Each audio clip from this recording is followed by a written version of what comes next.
Hello friends. मैं हूँ आशीष। तो आज हम पढ़ेंगे एक इंटरेस्टिंग स्टोरी बीरबल के बारे में। इस कहानी से आप आसानी से इंग्लिश से हिंदी सीख सकते हैं और बोलना भी सीख सकते हैं। तो चलो फ्रेंड्स, एक इंटरेस्टिंग स्टोरी को शुरू करते हैं। आज का जो अपना टाइटल है, बैक बाइटिंग। बैक बाइटिंग का मतलब होता है पीठ पीछे बुराई करने वाले या पीठ पीछे निंदा करने वाले। तो चलो फ्रेंड्स, स्टार्ट करते हैं। There were many people who were jealous of Birbal. Jealous को मतलब होता है ईर्ष्या करने वाले या जलन।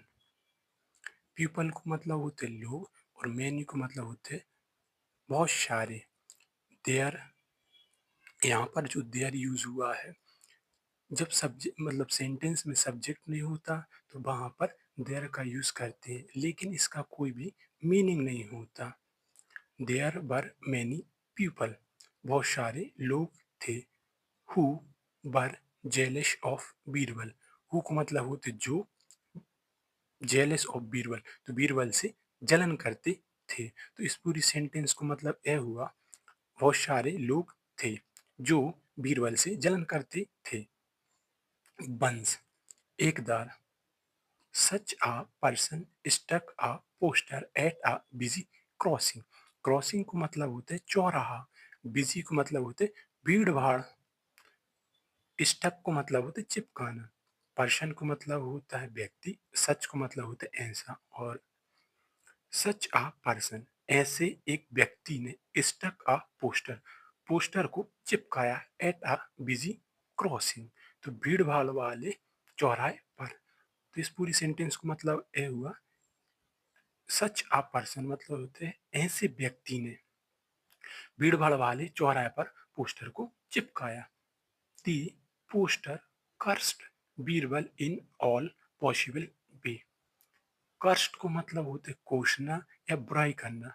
दी पोस्टर कर्स्ड बीरबल, तो पोस्टर ने बीरबल को कोसा या बुराई की। इन ऑल पॉसिबल वे, जिस जिस प्रकार से वह बुराई कर सकता था या जिस जिस तरीके से। तो इस पूरी सेंटेंस को मतलब यह हुआ कि पोस्टर ने बीरबल को जिस जिस तरीके से वह कोस सकता था या बुराई कर सकता था, उस तरीके से उसकी बुराई की।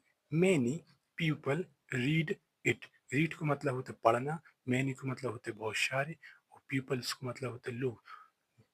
तो मैनी पीपल्स रीड इट, तो बहुत सारे लोगों ने इसे पढ़ा। This activity was brought to Birbal's notice. Notice को मतलब होता है ध्यान, ब्रॉट को मतलब होते खींचा, एक्टिविटी को मतलब होते कार्य, दिस को मतलब होते इस।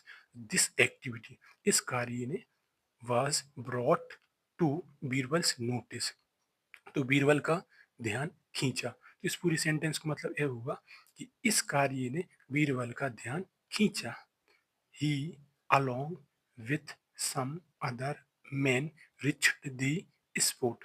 स्पोर्ट को मतलब होते स्थान, रिच्ड को मतलब होते पहुंचना, और मेंस को मतलब होते जो व्यक्ति वगैरह हैं, और सम को मतलब होते कुछ, और अलोंग विथ को मतलब साथ में।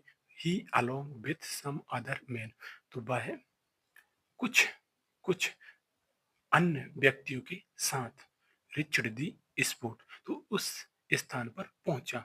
He found date the poster was stuck at a height and it was difficult to read. He found, found का मतलब पाया, तो उसने पाया, डेट का मतलब की।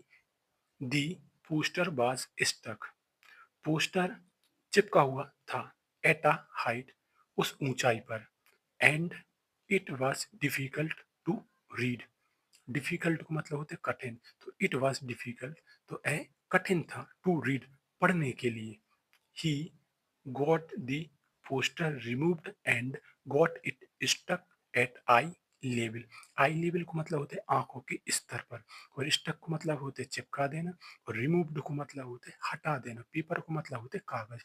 तो he got the paper removed, तो उसने कागज को रिमूव्ड कर दिया, मतलब वहां से हटा दिया। एंड मतलब और, गॉट इट स्टक, तो इसे चिपका दिया एट अ आई लेवल, तो आँखों के स्तर पर।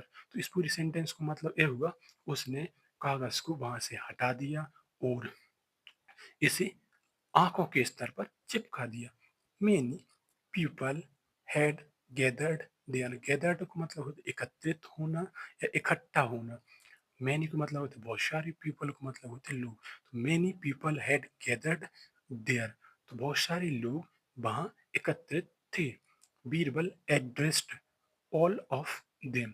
एड्रेस्ड को मतलब होते हैं संबोधित करना, ऑल ऑफ देम को मतलब होते हैं उन सभी को। तो Birbal Birbal addressed all of them, तो बीरबल ने उन सभी को संबोधित किया।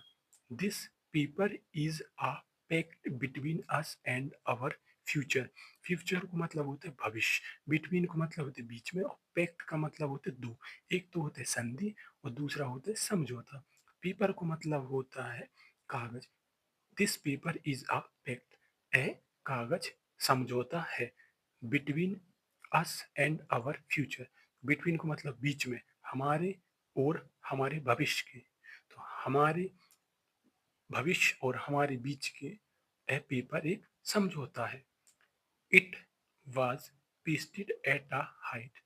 पेस्टेड को मतलब होते चिपका था, मतलब चिपकाना। तो it was pasted eight a height, तो बोल सकते हैं चिपका हुआ था उस ऊंचाई पर।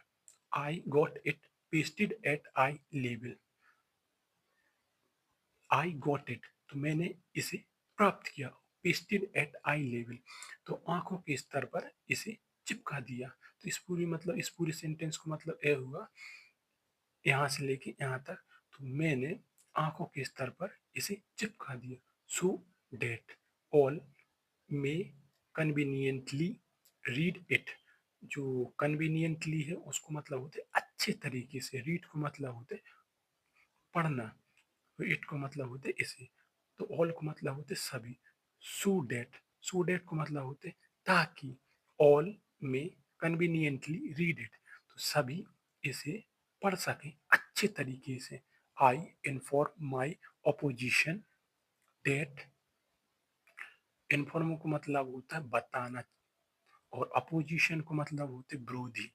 तो आई इन्फॉर्म, तो मैं बताना चाहता हूँ, माई अपोजिशन, मेरे विरोधियों को। डेट मतलब कि they do as they please with me. Please को मतलब चाहते हैं, और दे डू मतलब वे करें। एज को मतलब जैसा, दे प्लीज विथ मी जैसा वे चाहते हैं मेरे साथ। तो यहाँ से लेके यहाँ तक मतलब यह हुआ कि वे करें जैसा वे चाहते हैं मेरे साथ। आई shall also take my revenge in a befitting manner। Manner को मतलब होता है तरीका, और बिफिटिंग को मतलब होता है दो, एक तो होते उचित और दूसरा होता है ठीक। और रिवेंज को मतलब होता है बदला, और टेक को मतलब होता है लेना, और आल्सो मतलब होता है भी। तो मैं, आई मतलब आई को मतलब होता है मैं, I shall also take my revenge, तो मैं मेरा बदला, इन अ बिफिटिंग मैनर, तो उचित तरीके से। तो इस पूरे सेंटेंस को मतलब यह हुआ कि मैं, मेरा जो बदला है वो उचित तरीके से लूंगा।